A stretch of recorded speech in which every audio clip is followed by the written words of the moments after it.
Welcome to the Health Channel, all health, all the time. I'm Henry Guzman, a registered nurse and exercise physiologist with Baptist Health, South Florida. In our Staying Healthy show, we are talking about food as medicine. Now, Hippocrates, as many of you may know, is well known as the father of medicine. His famous quote was, "Let food be thy medicine and medicine be thy food." And joining us to share some ideas on healthy food to keep us healthy are registered dietitian Natalie Castro with Baptist Health South Florida and Rodney Knight, an executive chef with West Kendall Baptist Hospital. Welcome to you both. Thank you. Thank you for having us. Thank you for coming on the show. This is very exciting. This is a very emotional topic and a very interesting topic, I think, for most of our viewers to listen to. So, Natalie, can you just tell us a little bit about your role as a registered dietitian with Baptist Health? So for Baptist, I work with the food philosophy and what we offer our patients, our employees, our visitors, and making sure we have a healthy food environment that we can provide better options for everyone. That's awesome. And Chef Rod, tell us a little bit about your role as executive chef at West Kendall Baptist Hospital. I'm happy to. So at West Kendall Baptist Hospital, I help the team come up with healthy alternatives for our patients. And also, we have a few food service outputs, and we service the community through our cafeteria. And also, I do a lot of teaching. So I teach the community how to make healthy food and to increase their wellness in their lifestyle. That's fantastic. Can't wait to hear about some of that education. Maybe you could share with our audience. I'd be happy to. So now a little bit of some bad news. Heart disease is still the #1 cause of death in the United States. Over 600,000 people still die of heart disease a year, followed closely by cancer.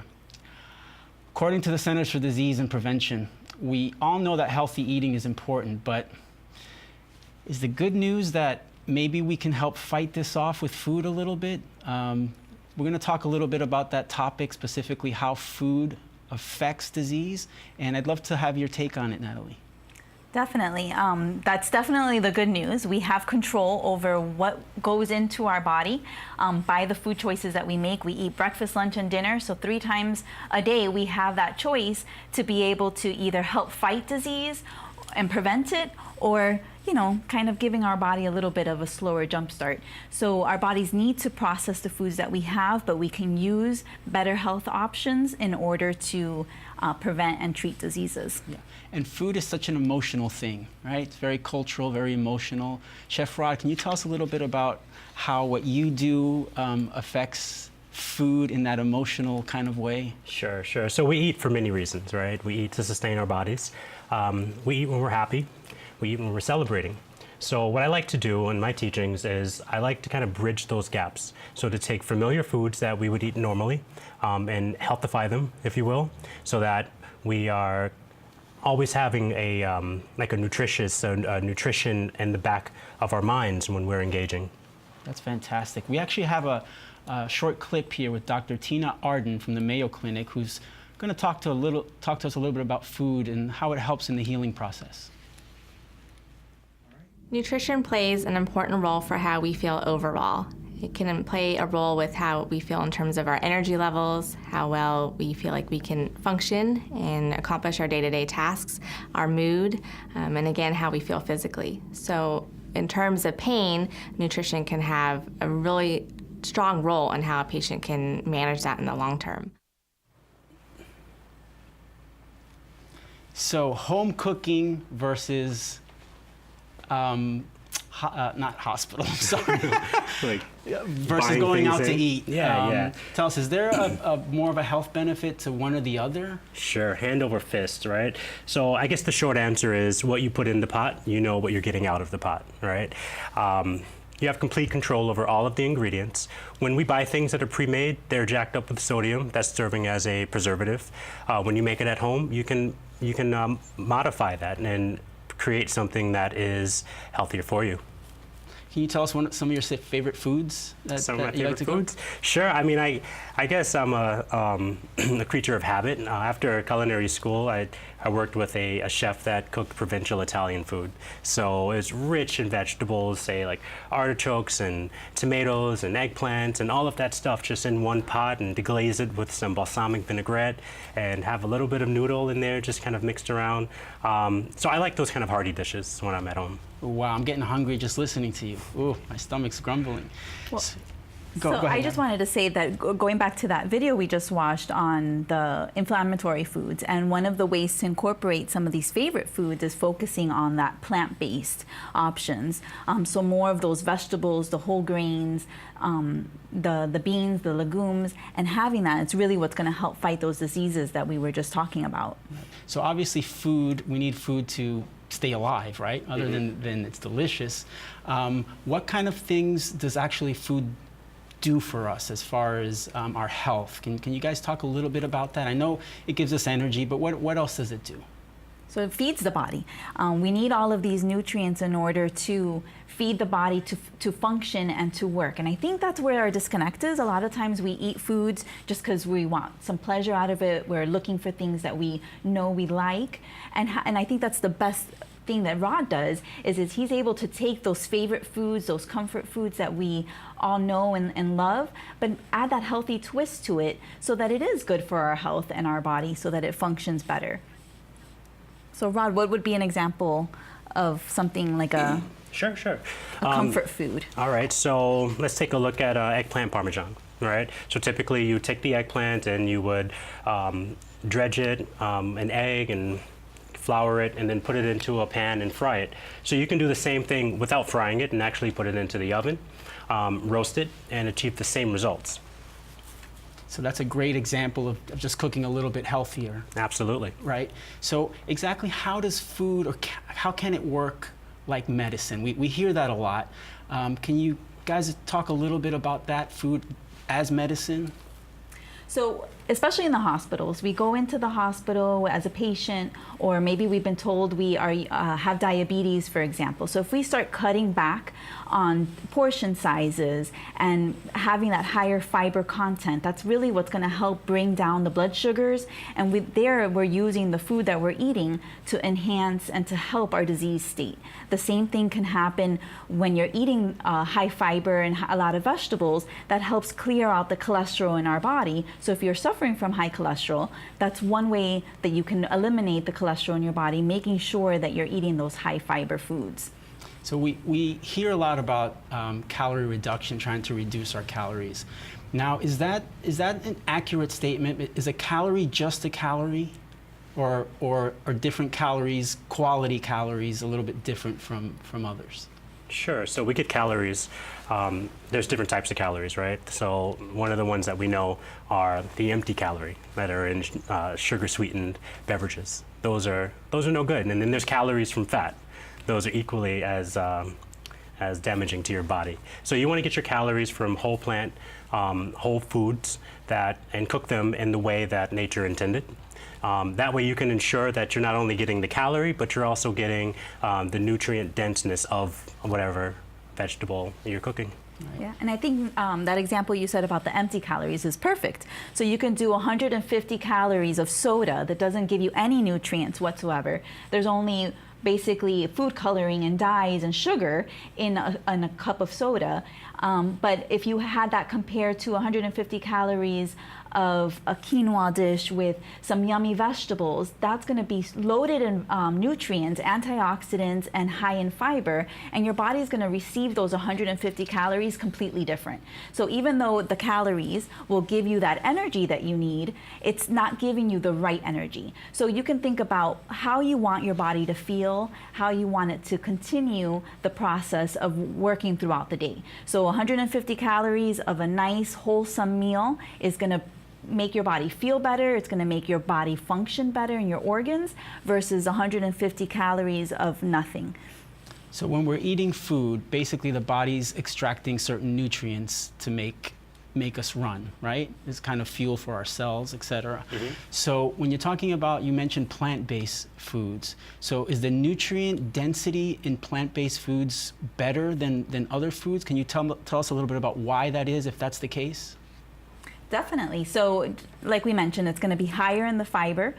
There's something in plant foods called phytochemicals, or also known as plant sterols. So those actually mimic like the cholesterol that we were talking about and help the body eliminate the cholesterol so that it doesn't go into the bloodstream. So again, you have your antioxidants, your high fiber, all the nutrients that are loaded in these plant-based foods versus in the example like we had the soda, that there's nothing there that really your body can use as a good source of energy. Right, that's amazing. So when we talk about processed foods, usually they take a lot of the fiber out, correct? So it lasts a little longer. And then we throw more vitamins and minerals afterwards. So those vitamins and minerals aren't the same as if you get them right from the ground. Is that right? That's true. Nice. Yeah. That's true. And definitely in taste too. You'll notice it in cooking, right? So if something is freshly picked versus something that's been sent over from another country and traveled and not picked at its ripeness, or that maybe it's been canned and processed and all the fiber has been taken out. And usually, so when we're talking about processed foods, we're talking about boxed and canned foods that have been processed in some way. So they add a bunch of salt or sodium to that, and that also increases our risk for hypertension, makes our blood pressure go up, things that our body doesn't need.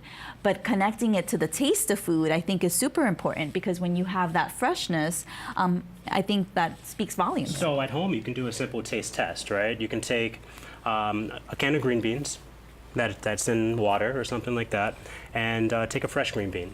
And once you bite into each one, you'll see that the fresh green bean, one, the texture is just so much better.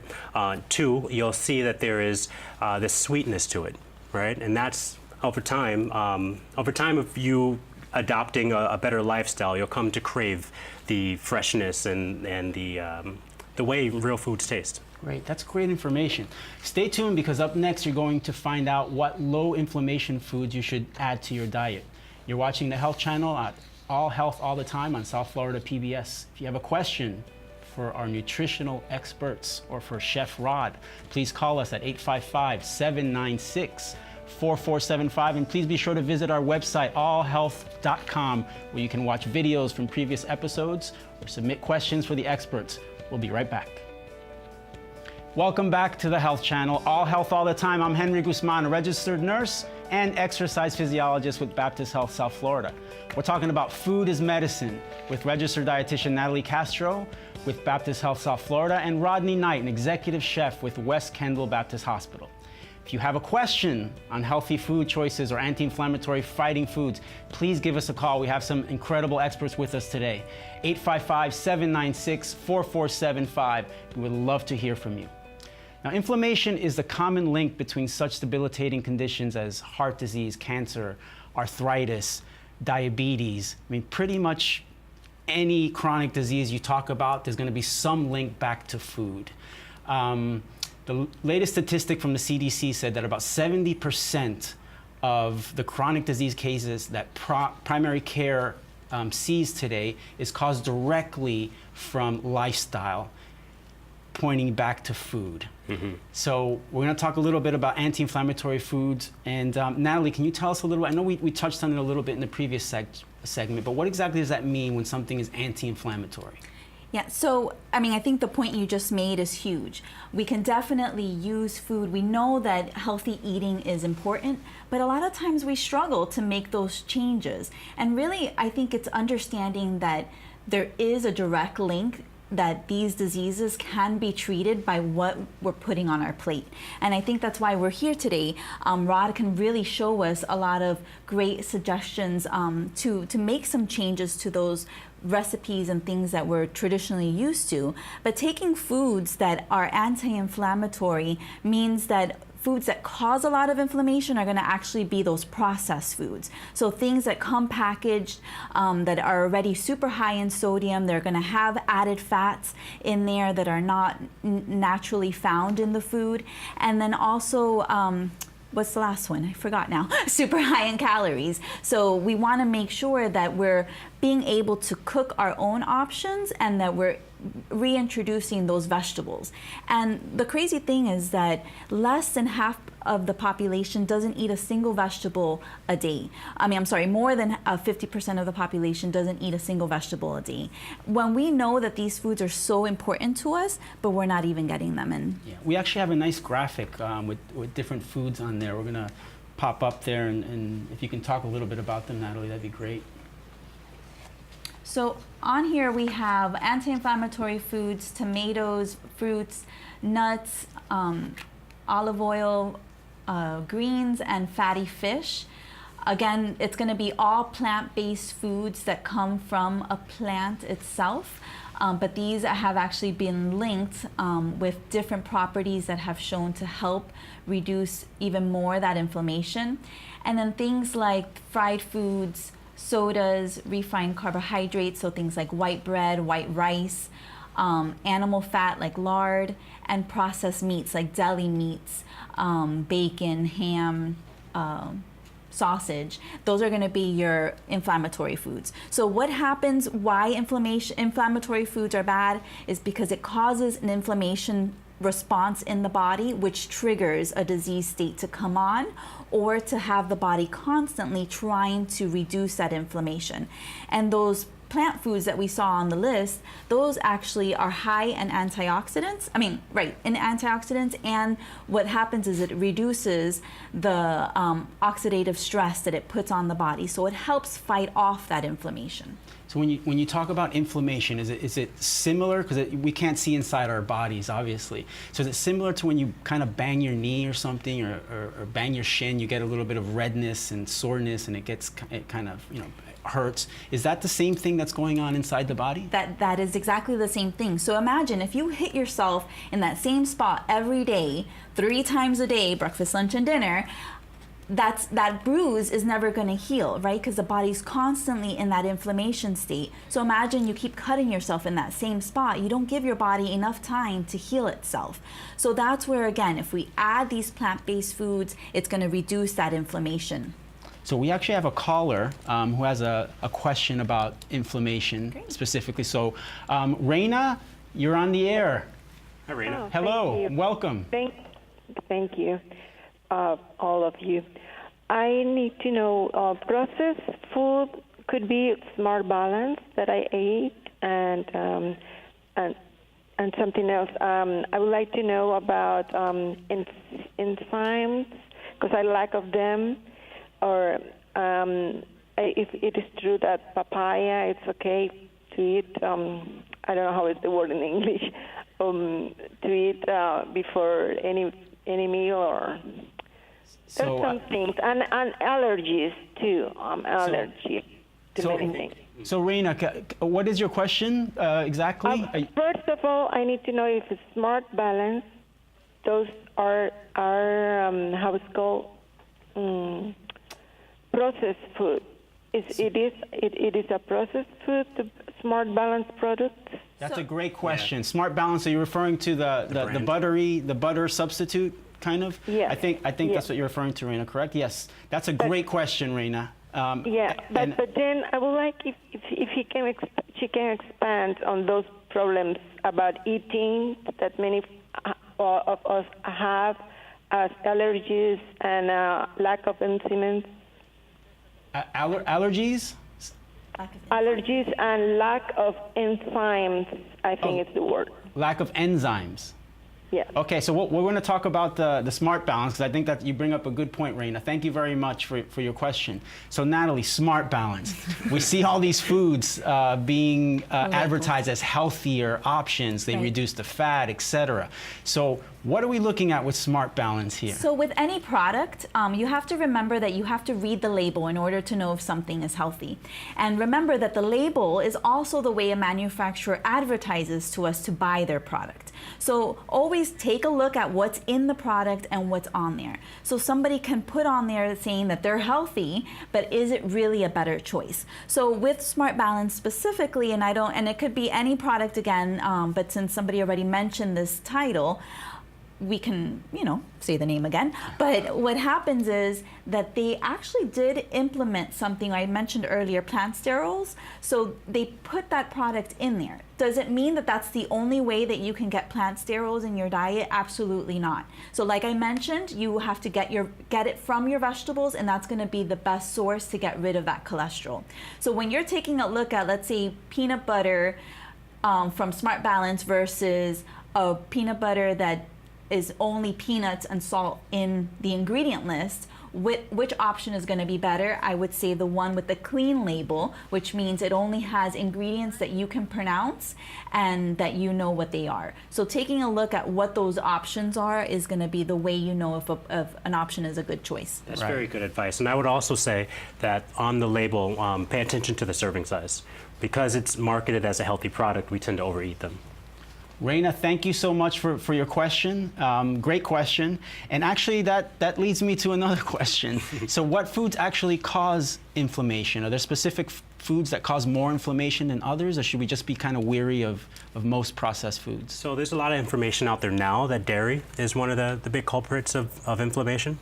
And people they're cutting out the dairy and switching over to a plant-based option for that. So like milks that are made from nuts and those types of ingredients. And I think they've been feeling better, right? They've been feeling better. They've been feeling less congested and things like that. So that's something that people can take a look into. Yes. So as far as inflammation, how quickly does the body actually respond to some of these foods, these inflammatory causing foods? There was a study recently by the CDC that said that it was almost immediately. If you ate an inflammatory causing food, the body actually responds to it almost as quickly as if you actually banged your knee on there, or your shin. Can you comment a little bit on that? It's true. They actually have tested the blood of somebody who's eaten a very high-fat diet, like, let's say, burgers, fries, and soda, and tested the cholesterol, and right away the cholesterol levels in the blood shoot up because of the amount of cholesterol in that meal that you've had. So testing inflammatory factors is a little bit more difficult. I'm not sure we have the diagnostics to be able to do that immediately, but it definitely has shown to have a significant effect. So diabetics that go completely plant-based within 3 weeks can reduce their glycemic index significantly and see a huge improvement just in those 3 weeks. And we've seen it with the reversal of heart disease as well. So it's just a matter of being aware of what those choices are. Yeah, so we know the traditional food plate, what that looks like, right? We actually have a little different variation of the food plate that we're going to show our audience now. If you can tell us a little bit about what we're looking at here, Natalie. Yeah, so there's a lot of different health plates out there that help us to identify healthier food options. The My Plate from the USDA looks just like this. The only difference where this says legumes, which is in the placement of beans, peas, tofu, different types of legumes like lentils. The other one says proteins. So basically the concept here is that you want to do half of your plate with some kind of vegetable of your choice. You want to do a quarter of the plate to be whole grains, so high fiber, and again, that's why it's so important to get that in. So instead of doing like white rice, you're reaching for brown rice, quinoa. You're looking for those whole grain options that are giving you that good fiber. And then you want to add some fruit on there as well throughout the day. So that's the difference here. Again, it's focusing on those plant-based options and remembering that you can get just as much protein from your legumes, your beans, your tofu than you can from regular animal proteins. So talking about all this food is definitely making me even more hungry now. So are you getting hungry? Because coming up next, Chef Rod will teach us how to make a three-sister salad. You're watching the Health Channel, all health, all the time on South Florida PBS. If you have a question for Chef Rod or registered dietitian Natalie Castro, why not call in? Just give us a call, 855-796-4475, or find us on the web, allhealthtv.com. We'll be right back. And welcome back to the Health Channel, all health, all the time. I'm Henry Guzman, a registered nurse and exercise physiologist with Baptist Health South Florida. We're talking about food as medicine with registered dietitian Natalie Castro with Baptist Health South Florida and Rodney Knight, an executive chef with West Kendall Baptist Hospital. If you have a question on healthy food, please call in 855-796-4475 or visit us on the web, allhealthtv.com. So we actually have a caller. Brenda, you have a question for us. Welcome. Yes, thank you. Excellent program. How are you, doctor? Good. My Go ahead. question is in reference to my lipids are extremely high. The cholesterol sometimes over 400, and the triglycerides, I cannot pronounce that word, over 1500. Which diet would you recommend me in order to lower those levels of cholesterol and triglycerides? Thank you for your question, Brenda. Great question. So high cholesterol, I think Brenda also mentioned high lipids and triglycerides. Right. So I think this is a fairly common problem. Natalie, can you tell us about some foods that maybe can cause high cholesterol, triglycerides? Yes. So actually a lot of people think cholesterol is linked just to cholesterol in diet. So we used to be told, oh, eggs, you have to reduce your egg intake and your shrimp intake because those are high in cholesterol. So they do have higher cholesterol levels, but those are actually not the foods we should be focusing on. We should be focusing on the sugars and the processed foods and how much of those carbohydrates, the refined carbohydrates we're eating. So a normal level of cholesterol should be less than 200. So something as high as 400 is very, very high, and as well as the triglycerides. So you want those to reduce. You want to take a look at how much sugar you have in your diet. If you're drinking sweetened beverages or things like alcohol, that will drive the triglycerides to go up. And if you're not having the sweetened beverages, then taking a look at those refined carbohydrates. So you want to make sure that which refined carbohydrates are going to be like your bread, your cereal, your crackers. So if you eat a lot of this throughout the day, first of all, you want to make sure you're doing the whole grain options that have at least 3 grams of fiber per serving so that you make sure you're having enough fiber, and cut back on how often you're having that throughout the day. So thank you for your question, Brenda. I hope that answered your question a little bit. So we actually have some foods here that are anti-inflammatory and can help reduce cholesterol levels and triglyceride levels. Chef Rod, you want to tell us a little bit about this delicious looking food we Sure. see? So this recipe is an adaptation from a Native American staple, which is called the Three Sisters, right? So this is pretty interesting. The Three Sisters, it's typically it's winter squash, it's green beans, and it's corn. And they kind of work in synergy. They plant them all together. The corn actually provides the structure for the green beans to grow up. The green beans inject nitrogen into the ground, and then the squash, the leaves actually cover the ground, and they have prickers on their vines. So what they do, the leaves cover the ground and they keep it moist, and then the vines deter pests from getting onto the plant. That's amazing. It is pretty cool, right? So, and the other thing that's really cool about this is that the 3 of them combined, they contain all 8 amino acids, and it's just a great example of when you look at some of the ethnic foods, how powerful they really are. So I'm going to start. I adapted this for South Florida, so it's typically served in a stew. But we're going to make it as a salad, as an entree salad. Especially now in the summer, right? Because it's nice and cool instead Of course. Natalie, do you agree with the ingredients that we're this is seeing? amazing right here. All these colors and the different veggies that we have here. This is going to be great. All I right. already know it. Do you need help? Yeah. Can you hold that? Sure. So we have some zucchini that I roasted off in the oven. What you do is you dice it to about a half an inch or a quarter inch. Toss it with a little bit of olive oil, salt and pepper, put it in the oven, and this is what you have here. You cool it down. And Chef Rod, how long does it take to prep something? This is beautiful. Sure. So this would take you all of 20 minutes to cook it all. I have some cannelli beans. So in the traditional salad, it would be green beans, but these are white cannelli beans. Yum. These are my favorite white What beans. exactly is a cannelli bean? I know there's so many varieties of beans. Yeah. Where does that land in the bean family? So it's something like a navy bean. Like a navy, Yeah, okay. or like a white kidney bean. Okay. I think that's more accurate. I have some corn that's also roasted. And do we need to worry about organic ingredients here? Is that better?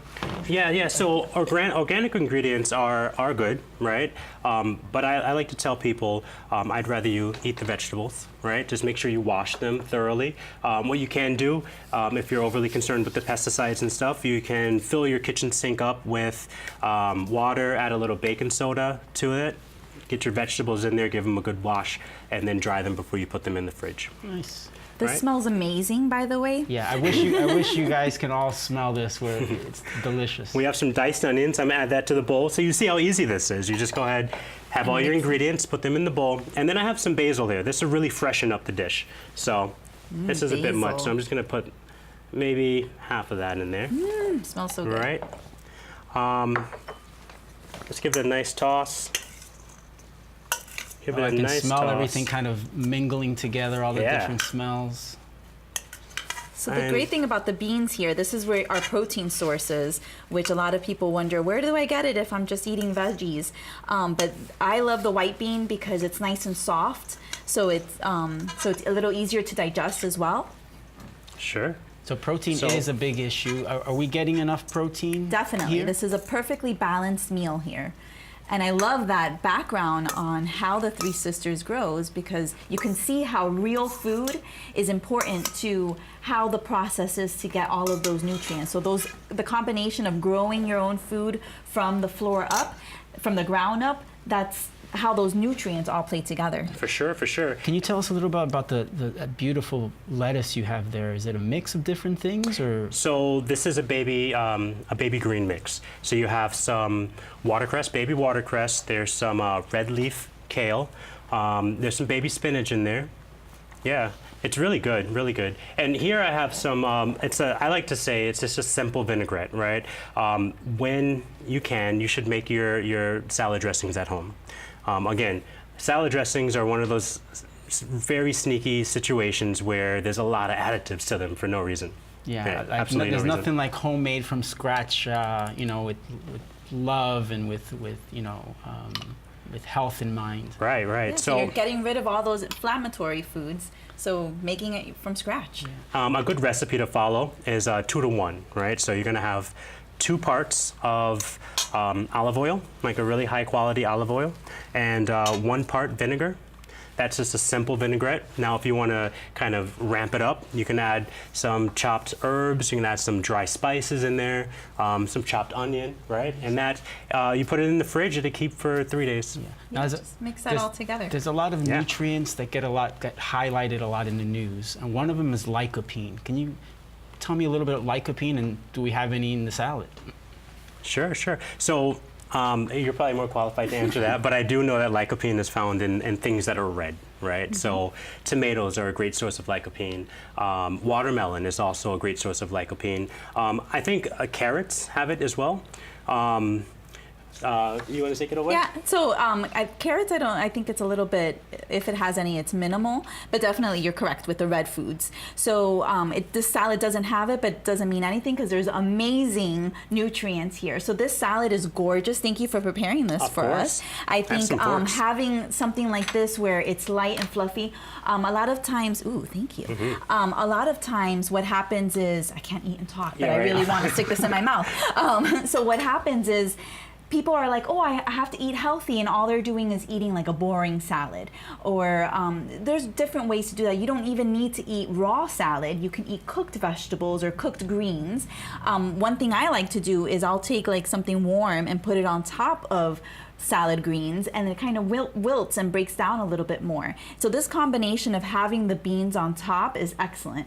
And I think the anti-inflammatory foods here with the making your own salad dressing, I think people don't realize what's in those bottles of salad dressings. So we say, hey, There's a lot have a of chemicals. salad, right, but take a look at those bottles that you have in your refrigerator. The best thing you can do with salad dressing is make your own. So that would be the #1 recommendation. Don't use the store-bought salad dressings. If you have them, get rid of them and make your own. You can, like Rod just mentioned, doing that olive oil and the vinegar If you can tell us again, but having that combination is really where we want to go with that. Can you tell us like how many servings are right here? Should I eat this whole thing by myself? It looks a little big. Yeah, this is a little big. So this is going to be for 4 people. Okay, Yeah, gotcha. Okay, so 4 servings, and everybody will get their amount of nutrients that they need: the proteins, the fats, the sodium. Yep. All of the nutrients are right in there. Yeah. So so this would make a perfectly balanced meal. So it has the right amount of carbohydrates, the right amount of fats, and the right amount of what am I missing? Proteins. So, you know, we hear a lot of ingredients that get a lot of bad rap, like sodium and fat, but we actually need those in our bodies, don't we? We just need them in limited amounts and in the right foods. Right. So can you tell us a little bit about, you know, how much is in here or how much is appropriate? Yeah, so like I was saying about the salad dressing, we just reduced the bad stuff, right? So we took out all that extra sodium that we would have gotten and all of those omega-6 fatty acids that we were getting, which are the inflammatory fats that are found in these salad dressings that are store-bought. So here we're having the right combination without having that added salt that is unnecessary. So naturally food has the right amount of fats and sodium, so we don't need to necessarily add more to the diet. I can't wait to dig into this. But don't go anywhere. Registered dietitian Natalie Castro and chef Rodney Knight have more tips on food as medicine. You're watching the Health Channel, all health all the time on South Florida PBS. If you have a question for us, please call us 855-796-4475 or see us on the web, allhealthtv.com. We'll be right back with our experts. Welcome back to the Health Channel, all health all the time. I'm Henry Guzman, a registered nurse and exercise physiologist with Baptist Health, South Florida. We're talking about food as medicine with registered dietitian Natalie Castro with Baptist Health, South Florida, and Rodney Knight, an executive chef with West Kendall Baptist Hospital. If you have a questions, this is our last segment, so please call in 855-796-4475. We're on standby to listen to your questions. So we've been getting a lot of questions also about the salad that Chef Rod just made. So we're gonna actually put up some of those ingredients so our viewers can see what went into that. So Rod, can you go through them with us? Of course. As you see here, it's very simple. We have 2 pounds of zucchini that's going to be cut into a dice, a smaller dice. We have 1 tablespoon of olive oil, 1 can of cannellini beans, drained and rinsed. You always want to rinse your beans to remove some of that sodium that it's packed with. 2 cups of fresh corn kernels. If you don't have corn kernels, you can fresh ones. You can actually use the ones that are frozen. That's fine. A half of a small red onion that's sliced. Half a cup of chopped fresh basil, some balsamic vinaigrette, which I showed you earlier. It's just going to be a simple ratio of 2 parts of olive oil to 1 part of balsamic vinegar. Mix it up, mix it well together. And then 3 cups of loosely packed arugula. In this instance, I use baby greens that were mixed. Beautiful and delicious. Thank you, Chef Rod. As we've been discussing, eating a well-balanced, well-planned foods every day has many health benefits. The National Institute of Health has a story about Gloria and Richard who are using food as medicine. Let's take a look.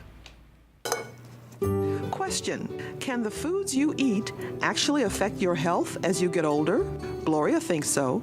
When my cholesterol flipped and, I started to have high blood pressure, then I knew it was either change my diet or get sicker. At 79, this retired registered nurse prepares most of her meals from scratch and uses lots of fresh ingredients and whole grains.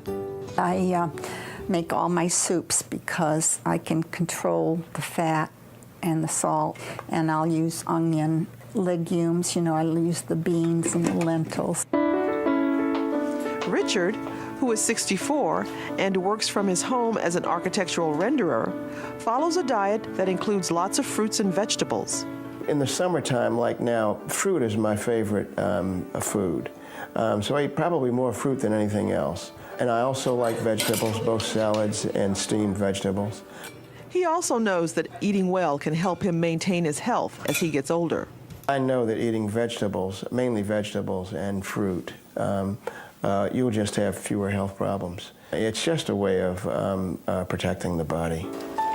It's true Many diseases that commonly occur with aging can be controlled or delayed through diet.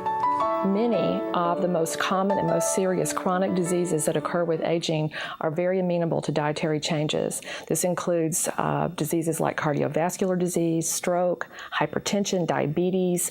Many of these disease processes can be delayed and lessened by the right dietary interventions.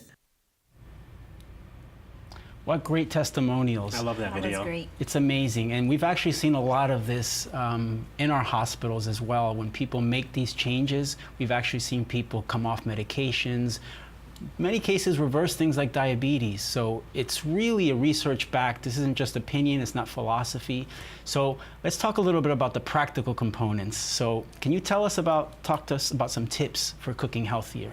Sure. So there's more planning that's involved, right? If you're gonna, say, make some tomato sauce, make a double batch, put the second batch into the freezer. That way, when you're ready, you can just pull it out of the freezer and you'll have that. There's some other things that you really should take a look at, and that is making sure that you're buying your fruits and vegetables to season. Right now we're in summer. There's an abundance of fruits and vegetables. Take advantage of that. They taste so much better when they're in season, right? And they're cheaper too, so that's a very good thing to have. So we actually have a caller. Teresa, hello. Hi, Teresa. Thank you for calling. Hi, how are you? Good, thank you. Teresa, what's your question? My question was, how much better is fresh vegetables and fruits than frozen vegetables and fruits?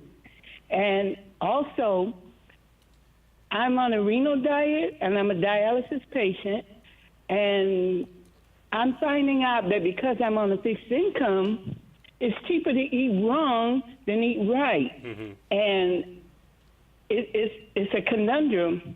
And also, those recipes, are you offering them in like a book or a pamphlet or something? That's a great question. Thank you. Thank you very much, Teresa. So Teresa brings up some good points.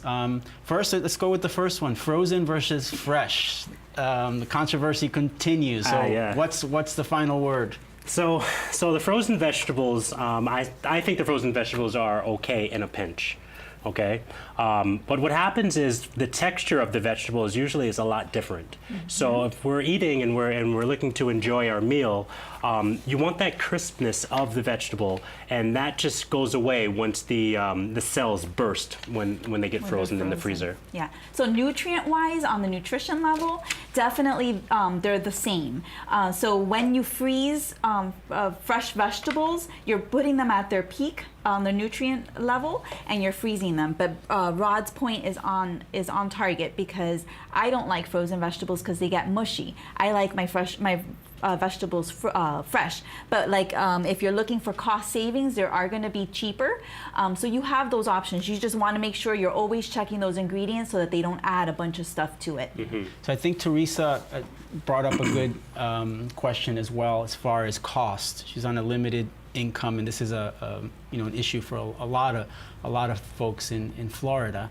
Can you address a little bit about that? I know we're running short on time. I think this is a very important topic to address. Yes, Teresa. So we actually, when you're taking a look at plant proteins like our beans, those are going to be a lot less expensive than your animal proteins. So you can get a cup of beans for just about 20 cents. It would cost you, compared to $6 to $8 per pound on something like chicken or beef. So there are some cost savings that you want to take a look at. If you're cooking things like locally sourcing your vegetables and doing what's in season, those are the fresh produce that's going to be on sale. You can also get buy one, get one free options of the frozen vegetables. So those are some options as well. And so you are able to keep your costs down. It's just a matter of, like Rod said, is planning ahead in order to be able to do that. Mm-hmm. Thank you. Thank you so much. So we're going to get into our final thoughts here, particularly on plant-based diets.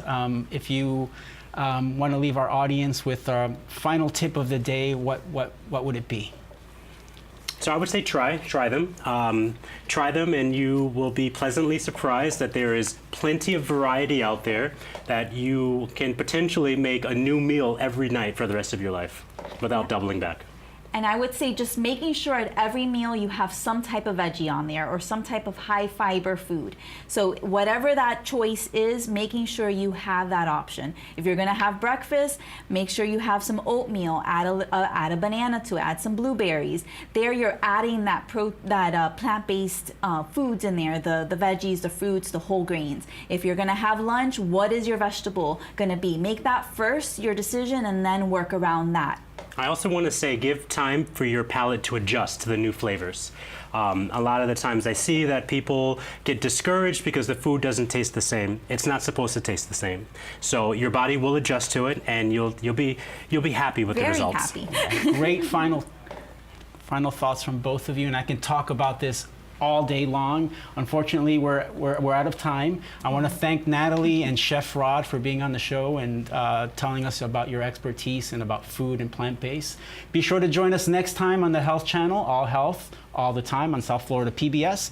Follow us on social media at All Health TV, where you can get health tips from our experts and see what's coming up on the Health Channel. You can also visit our website, allhealthtv.com, to watch videos from previous episodes or submit questions for the experts. I'm Henry Guzman. We'll see you next time.